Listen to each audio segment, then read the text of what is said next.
Hi, I'm Lauren from LSP Actions. Welcome to tutorial 2 for the LSP Gold Rings overlays. These golden actions come with the gold rings and the gold light leaks. We've just done tutorial number 1 where I show you how to get started, how to unzip and extract the files, and how to get the Photoshop actions loaded up. So if you haven't watched that one and you're in any doubt at all, please watch that number 1 tutorial. Now we're going to go on to a second image. This is something completely different. A black and white.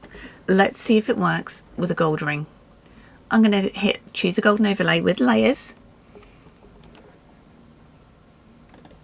Open up the gold rings and let's choose one for this image. How about glitter boom for this one?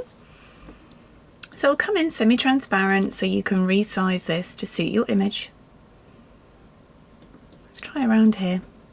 You want to kind of think how this is going to look nice in your image. For example, her arm is coming up here, so I think the ring looks really nice.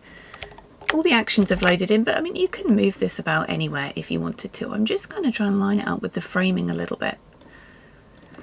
Now obviously the glitter is golden and the image is black and white. I kind of like it, but you can always turn the colour change on, double click and take the saturation down for a black and white image. Or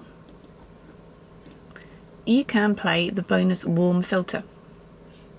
You see, it's converted the whole image to warmth. You can turn up the opacity on this one. It is a photo filter. You can double click and you can change this color around a little bit to suit your particular image if you wanted to, but you really don't need to because everything is done for you.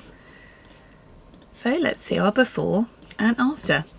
Another image you can add to the gallery alongside your normal. Really creative. So I hope you love these. Please do watch the other tutorials to see more tips and tricks of how to use these.